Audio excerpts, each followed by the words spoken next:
இப்போது சமாதான ஏஜி சபையின் தலைமை போதகர் பாஸ்டர் ஆர் கிளாரன்ஸ் மருதையா அவர்கள் தேவனுடைய செய்தியை கொண்டு வருவார்கள். கிறிஸ்துவுக்கு அன்பானவர்களே, இந்த நாளிலேயும் இந்த ஊடகத்தின் மூலமாக உங்களை சந்திப்பதில் மகிழ்ச்சி அடைகிறேன். இந்த நாட்களை விசேஷித்து அறுவடையின் திருநாளுக்காக ஆண்டவருக்கு நன்றி சொல்லும் விதமாக பலரும் பல விதத்தில் ஒரு சிறப்பாக ஒரு பண்டிகை கொண்டாடும் நாட்களிலே நாம் இப்பொழுது பார்க்கிறோம். வேதம் நமக்கு சொல்வது, நாட்களை விசேஷித்துக் கொள்கிறவன் விசேஷித்துக் கொள்ளட்டும் என்று சொல்வதை பற்றி வாசித்து பார்க்கிறோம். ஆனால் எந்த சூழ்நிலையில் இருந்தாலும் நாம் தேவனை உயர்த்துவதிலே, அவருக்கு முன்னுரிமை கொடுப்பதிலே, நாம் ஆண்டவரை துதிப்பதிலே அவருக்கு சிறப்பு இடம் கொடுப்பது நல்லது. ஆகவே சமயம் வாய்த்தாலும் வாய்க்காவிட்டாலும் திருவசனத்தை பிரசங்கம் பண்ணுங்கள் என்று வேதம் நமக்கு சொல்கிறபடி இந்த எல்லா சூழ்நிலைகளுக்கு தக்கபடி நம்முடைய ஆண்டவரை உயர்த்த கர்த்தர் கிருபை செய்வாராக. இந்த நாட்கள் அறுப்பின் பண்டிகை என்று சொல்லலாம். குறிப்பாக வேதாகமத்திலே பார்க்கும் பொழுது அறுவடையின் திருநாள் என்று சொல்லி கொண்டாடுவதை பற்றி நாம் வேதத்தில் வாசித்து பார்க்கிறோம். முதற் பலன் கர்த்தருடையது, 10 ஒன்றை கர்த்தருக்குரியது.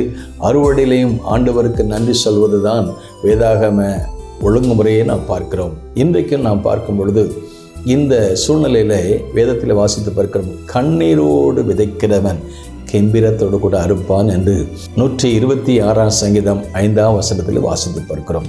விதைப்பும் அறுப்பும் பூமி உள்ளளவும் அது ஓய்ந்து போவதில்லை என்று சொல்லி ஆதியாகமம் 8ஆம் அதிகாரம் 22ஆம் வசனத்திலே வாசித்து பார்க்கிறோம். ஒரு அறுவடை நடைபெற வேண்டுமானால் அங்கே ஒரு விதைப்பும் உருவாக வேண்டும். ஒரு விவசாயி அவன் நல்ல அறுவடை காண வேண்டுமெனால் அவன் நிலத்தை பண்படுத்த வேண்டும். பின்பு அதற்கப்புறமாக விதைக்க வேண்டும். அந்த விதையை பற்றி சொல்லும் பொழுது விதை தேவனுடைய வசனம். மத்தேயு சுவிசேஷம் 13ஆம் அதிகாரத்தில் வாசித்து பார்க்கும் பொழுது விதைக்கிறவனுடைய ஒரு ஓமையை ஆண்டவர் இயேசு சொல்லி பார்க்கிறோம். விதைக்கிறவன் ஒருவன், அவன் விதைக்க புறப்பட்டான். அதன் விதைத்து கொண்டிருக்கும் பொழுது சில விதை அது வழி அருகே விழுகிறது, சில விதை அது பாறை அருகே விழுகிறது, சில விதை நல்ல நிலத்திலே விழுகிறது.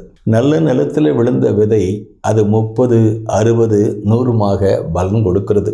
இந்த நாட்களையும் இந்த பொங்கல் திருவிழாவிலையும் அல்லது அறுவடையின் திருவிழாவிலும் நாம் ஆண்டவருக்கென்று நல்ல பலனை கொடுக்க, நல்ல கனிகளை கொடுக்க, ஆண்டவருடைய நாம் மையப்பட, இந்த தேசம் அவரே அறிவிலே வருவதற்கு இந்த விதைகளை கர்த்தர் நம்முடைய கையிலே கொடுக்கிறார். அன்றைக்கு விதைக்கிறவன் ஒருவன் விதைக்க புறப்பட்டு போனபோது சில விதை வழி அருகே, இன்றைக்கும் நாம் பிரசங்கிக்கிற பொழுது சில விதை ஒரு வழி அருகே விழலாம், சில விதை அது பாறையிலே விழலாம், சில விதை முள்ளுள்ள இடங்களிலும் விழலாம்.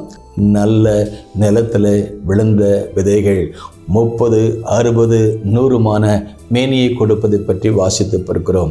இந்த நாட்களில் அருமையான தேவனுடைய பிள்ளைகளை, வயல் நிலங்கள் அறுவடைக்கு ஆயத்தமாக இருக்கிறது. எல்லா இடங்களிலும் ஜனங்கள் தேவையோடு இருக்கிறாங்க. வீடுகள் தோறும் பிரச்சனை, வீதிகள் தோறும் பிரச்சனை, கிராமங்கள் தோறும் பிரச்சனை, பட்டணங்கள் தோறும் பிரச்சனை. தேவை தேவை தேவை மிகுந்த உலகத்தை இருக்கிறோம். ஒவ்வொருத்தர் பணம் இருக்கலாம், படிப்பு இருக்கலாம், பதவிகள் இருக்கலாம், பலவிதமான எல்லா செல்வாக்கும் இருக்கலாம்.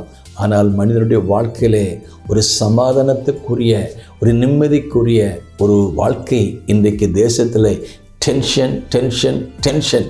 எல்லாரை பார்த்தாலும் வேலையில் டென்ஷன், வீட்டில் டென்ஷன், குடும்பத்தில் டென்ஷன், போகும்போது வரும்போது டென்ஷன். இப்படிப்பட்ட நிம்மதி அற்ற ஒரு உலகத்தில் நிம்மதி தருகிற அந்த இயேசுவை, இந்த வசனமாகிய விதையை நாம் கண்ணீரோடு விதைக்கும் பொழுது நிச்சயமாகவே நல்ல பலனை கர்த்தர் கொடுப்பார். சமாரியா பெண் தேவையோடு வந்தபோது இயேசுவை கண்ட பொழுது ஜீவ தண்ணீராகிய அந்த ஊற்றை கண்டு கொண்டாள். அந்த தண்ணீரை பெற்றுக்கொண்டாள். அந்த தண்ணீரை தேசமெங்கும் அவள் அறிந்த உலகத்தில், அவள் அறிந்த கிராமத்துக்கு சொன்னாள். அந்த தண்ணீரை அவர்கள் பருக ஆரம்பித்தார்கள்.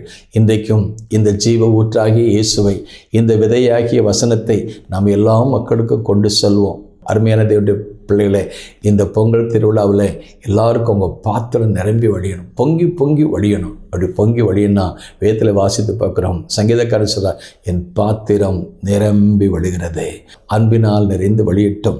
நம்முடைய பாத்திரம் ரட்சிப்பினால் நிறைந்து வழியட்டும். நம்முடைய பாத்திரம் அபிஷேகத்தினால் நிறைந்து வழியட்டும். நம்முடைய பாத்திரம் ஆவிக்குரிய வரங்களால் நிறைந்து அதிகமாக வளர்ந்து பெருகட்டும். நாமும் சிறப்பாக தேவனுடைய வசனத்துக்கு முக்கியத்துவம் கொடுப்போம், தேவ பிரசன்னத்துக்கு முக்கியத்துவம் கொடுப்போம், தேவ ஆவியானவருக்கு முக்கியத்துவம் கொடுப்போம், தேவனுடைய கிருபை வரங்களுக்கு முக்கியத்துவம் கொடுப்போம். கர்த்தர் நம்மை ஆசீர்வதிப்பார். இதுவே சிறந்த பொங்கல் விழாவாக மாறும். கர்த்தர் உங்களை ஆசீர்வதிப்பாராக. May God bless you.